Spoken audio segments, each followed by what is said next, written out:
So in this scenario, kunwari walang timeline na naka-indicate sa CTS, kailangan niya mag-antay talaga ng turnover date na binigay sa kanya bago siya makapag-file ng refund. What's the importance of reading fine print in any contract na sinasignan, especially for real estate transactions? Pag hindi pa gawa yung property or hindi pa turnover, huwag ka magbayad ng loan. Tama, di ba? Hindi mo take out yung loan. Yes, kasi under AD 957 section 23 yon, non-forfeiture of payments, di ba? Sabi doon, you can actually stop your installments kung yung developer is not doing his side, di ba?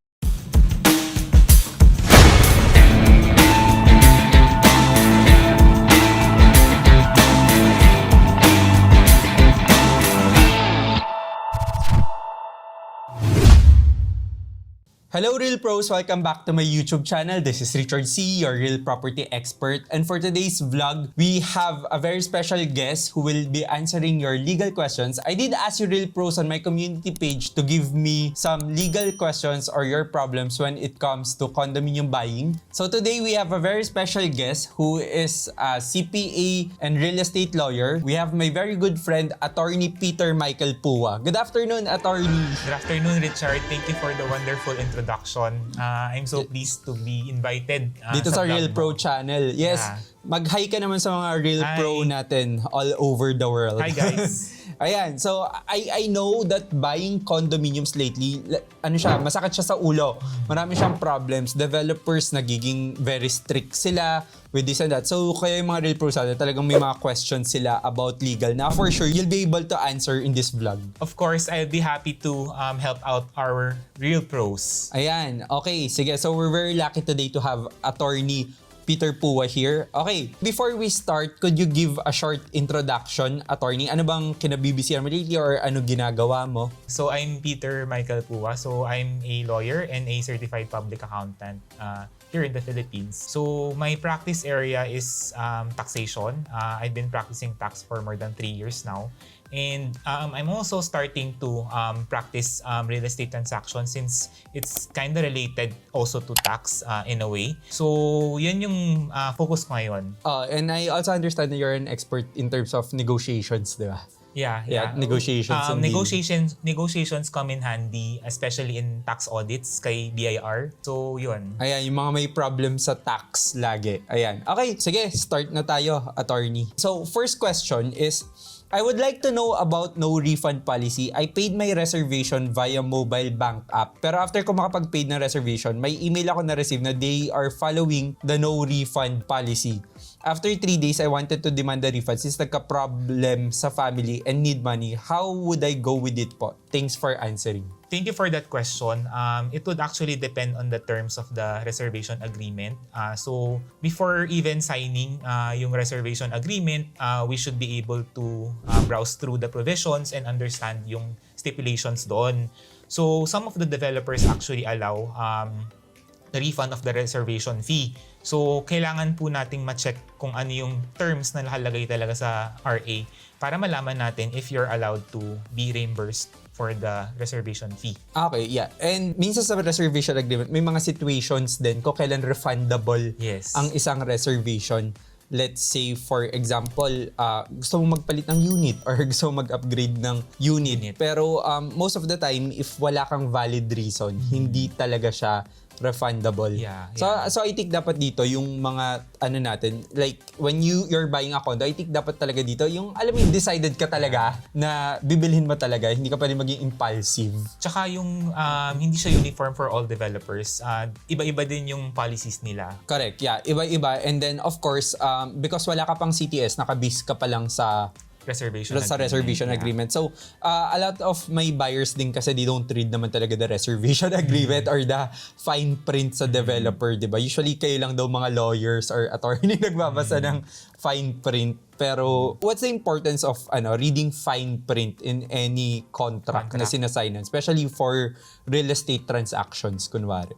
Of course, it's very important because normally the other party, especially the one who prepared it, would normally put the other stipulations that ayaw nila ma-highlight, di ba? Yun yung nilalagay nila sa fine print. So, okay. It's good for us to be able to read those kasi for our protection na rin kasi we're affixing our signature in the contract, diba? So dapat alam natin kung ano yung pinipirmahan natin. Okay, yes. So, next time, before you sign, check nyo muna talaga kung may nakalagay na non-refundable yung reservation agreement.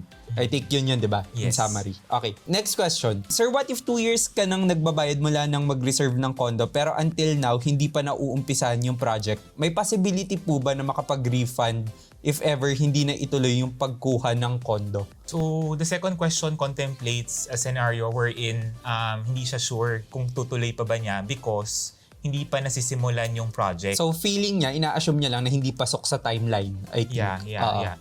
So actually, the timeline would actually depend on the approved plan nung either subdivision yan or condominium. Baka kasi dun sa approved plan na na-approve ni DHSUD, meron dong timeline within which to comply yung development ng project. So, if none, I guess kailangan pa rin niya i-continue yung payment. Baka kasi ma-meet naman ng developer yung timeline indicated in the CTS. So pag sinabing 5 years or kuwari turnover 2024, baka naman mahabol kasi 2 years lang gagawin yung property. Pero when you say timeline, ito yung mga, let's say, kuwari year 1, groundbreaking, year 3, top off or capping off ng building. Yes. Di ba ito yon? So it will actually depend on the stipulation in the CTS kung meron bang ganun ka-detail na timetable that the developer needs to comply with. Doon ka pa lang kasi magkakaroon ng basis or ground for you to cancel yung or stop payment yung mga installments na due sa'yo. So, di ba, ang important, before you stop paying the installments, dapat magbigay ka ng due notice dun sa developer. Tapos second, dapat approve siya ni DHSUD bago ka talaga makapag-stop payment. And dapat, na-demand mo din na makomply niya yung timeline na naka-indicate sa CTS mo. So, in this scenario, kunwari walang timeline na naka-indicate sa CTS, kailangan niya mag-antay talaga ng turnover date na binigay sa kanya bago siya makapag-file ng refund? It appears that way kasi parang wala pa namang basis for one to file yung cancellation ng contract or mag-stop ka ng payment kasi wala pang ground. Okay, yeah. Sa bagay, alam mo may mga nakita ko na 5 years yung turnover or 7 years before yung turnover tapos 3 years before lang nila sisimulan yung building. Umabot naman sila kasi inuna nila yung external structure ba, yung environment ba dun sa place ng community. So, baka yun din kasi So, kailangan mo i-check talaga to. So, to sum it, kailangan talaga basahin mo yung CTS mo kung meron bang definite timeline na kailangan i-comply. Kung wala, edi you have to wait na dapat hindi ka mag-stop payment kasi mamaya ma-default ka naman dun sa payment mo ng installment, di ba? Tama, sayang. Developer yung magkakaroon ng basis for it to cancel yung contract mo with them. Correct. And I think pinaka-importante dito, basta may LTS siya or license to sell siya, ipe-penalize naman sila ni DSUD pag hindi nila na-meet yung timeline na, yung parang final nila na, okay, 5 years. Pag di nila na-meet yan, ipe-penalize sila ni tsaka DSUD. nasa approved plan naman yun. Regulated naman sila. Yes. Okay, sige. Baka gusto mo kumain. Ay, sige. Kakain. Hindi pa nag-lunch. Pancake house, baka naman. Yellow cab. Yellow cab, baka naman. Daming food Mukbang. Tapos stuff.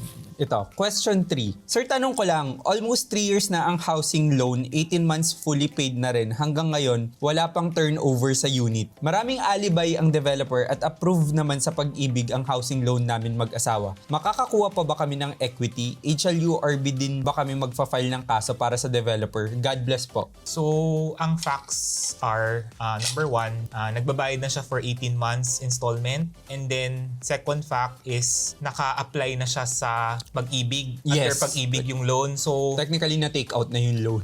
First question, kaya ako naman tinanong yun, kasi 'di ba under Maseda law, you have certain rights under the Maseda law kung yung payment mo is 2 years and up. So in that case, 18 months pa lang. So that's less than 24 months. Second question ko, 'di ba? Naka-apply na siya sa pag-ibig loan. So actually that would take out yung rights mo under Maseda law kung hindi na siya naka-installment payments dun sa Under ng developer kasi that would be considered as fully paid na by pag-ibig. And ang existing contract mo with pag-ibig is actually a simple loan na kailangan mong bayaran. So technically, yung obligation niya, nasa pag-ibig na wala na siyang obligation sa developer. So it's between him and pag-ibig. Tama? Yes, correct. So, Oo. ang law na mag-govern is no longer Maseda law for him or her to be entitled to the cash surrender value, but rather, ang mag-apply na yung credit transactions kasi nag-obtain siya ng loan with Pag-ibig to be able to pay yung remaining installments. Correct. Ang problem kasi dito, ang nakikita ko, and this is common for condominium buyers, usually, pag ang nakalagay sa CTS nila is due na yung bank loan at this date, tapos susulatan sila ng developer or magpe-penalty na sila, of course, because di naman sila educated sa mga governing laws or sa mga regulatory laws na usually babayaran nila kahit 2 years delayed yung developer or kahit hindi pa na-turn over yung unit, ipapasok na nila yung loan. Because si developer, as a developer, gusto mo na makuha yung full payment. Yes. No, kasi ginagamit mo rin yun sa construction para hindi ma-delay. Yun yung ano. So, dapat kasi dito, pag hindi pa gawa yung property or hindi pa turn over, huwag ka magbayad ng loan. Tama, di ba? Hindi mo i-take out yung loan. Yes, kasi under AD 957 Section 23 yon, non-forfeiture of payments, di ba, sabi doon, you can actually stop your installments kung yung developer is not doing his side, di ba? In this case, hindi pa nagta-turn over sa kanya yung unit. So, dapat meron siyang right to stop yung payment niya, which in this case, sabi ng developer, dapat niya nang ipasok sa bank loan. So, at that point, sana muna hindi muna niya pinasok sa bank loan, but rather file for or serve to the developer yung due notice para mag-stop payment siya because of failure of the developer to turn over yung unit at the precise time na nakasulat dun sa contract niya with the buyer. Sa totoo lang, unfair talaga yan eh. Kasi nagbabayad ka ng interest pero wala pa talaga yung unit. Yes. Diba? Usually, di ba sabay yan before mata-turn over na yung unit, and at that point ka pa lang talaga makakakuha ng bank loan. Tama. To be able to... pero ang nakakatawa naman dito, meron naman ako opposite scenario dati. Let's say for example, 5 years yung schedule. 3.5 years lang natapos yung condo. Pinapa-take out yung loan on that pero yung nasa CTS 5 years to pay. Pinapa-take out yung loan in 3.5 para pinapa-advance sa kanya, tapos ipe-penalty daw siya nung developer kung hindi niya bayaran. Pero syempre naka-schedule na 5 years ka pa mag-loan so parang pa-opposite naman. Pwede rin ba yun na pag earlier natapos ng developer yung condo, i-require ka niya i-fully pay na? I think what will govern are the stipulations indicated in the CTS. Again, we go back dun sa stipulations na sa CTS. Kung ito yung timetable mo na babayaran mo monthly, hindi naman niya pwede escalate yun unless syempre merong escalation clause also in the CTS. So, we actually have to read carefully kung ano yung stipulation sa CTS kasi maraming pwedeng isingit doon, like yung escalation clause in the scenario na matapos kagad yung project, di ba?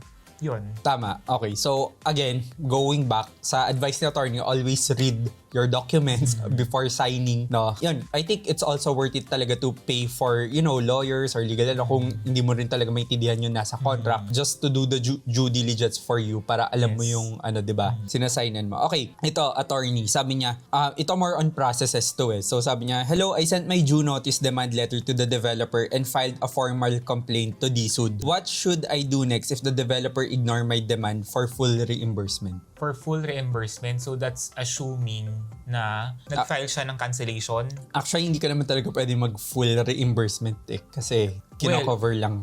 Pwede naman. Pwede siya mag-file ng full refund if ang scenario is yung developer yung at fault. For example, hindi niya na-comply yung mga duties niya under yung sa approved project plan. Kuwari nag-turnover, walang swimming pool, ganyan. So, pwede siya or hindi pa na-turnover talaga yung unit despite the lapse of many years. The buyer can actually demand for full reimbursement nung total na binayaran niya, which would include yung mga amortization interest as well as yung legal interest para dun sa payments, but excluding yung delinquency interest.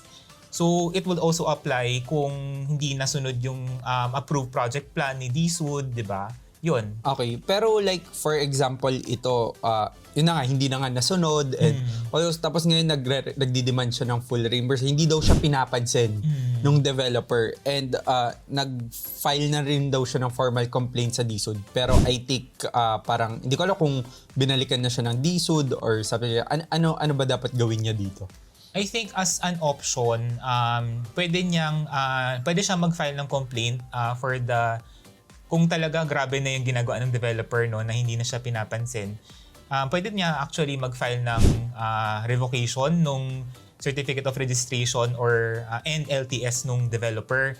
If worst comes to worst, 'di ba? Para ma-compel din yung developer na mag-yield dun sa demand niya for full reimbursement. That would be helpful din kung makapag-engage siya siguro or makapag-consult siya sa lawyer para mas detailed or mas documented yung demands niya dun sa developer for the full reimbursement. Actually, by experience talaga, pag yung client mismo, yung nakikinegotiate or nakausap yung developer, usually wala talaga nangyayari kasi hindi sila takot sa clients Kasi alam nila yung client natatakot ma-forfeit yung mga binayad, for example. Pero pag kumuha na sila ng lawyer, medyo bumibilis yung process kasi kahit papano, medyo takot talaga yung developer sa legal or sa lawyer. Yung ibang developers nga hindi sila nag-a-accept ng buyers na lawyers. Alam mo ba yan? Ganun ba? Yes, may mga developers na pag lawyer ka, bawal ka bumili ng property sa kanila. Kasi daw yung mga lawyer daw, o kayo, yung mga attorney, usually pinapa-revise daw yung mga CTS nila. Standard yun or yung mga reservation agreement na merong mga clauses na ayaw signan nung pero standard yun. Kaya parang nangyayari is hindi sila nag-a-allow, parang blacklist sa kanila yung certain professions sa bumili. And hindi lang yun sa legal, pati minsan media ka, bawal ka rin bumili ng property na to sa may mga ganun, pero hindi na natin i-name yung developer. So okay, Real Pros, I know there's more questions to be discussed. Unfortunately, masyadong mahaba na tong vlog na to, but thank you for staying with us kung umabot kayo dito. But don't worry because we will have a part 2 of this vlog next week, of course with attorney Peter Michael Pua. So if you're interested to watch the second part of this vlog, make sure to subscribe, make sure to give us a like, and of course don't forget to connect with me on my social media accounts. So see you next week, Real Pros. Bye! Yeah.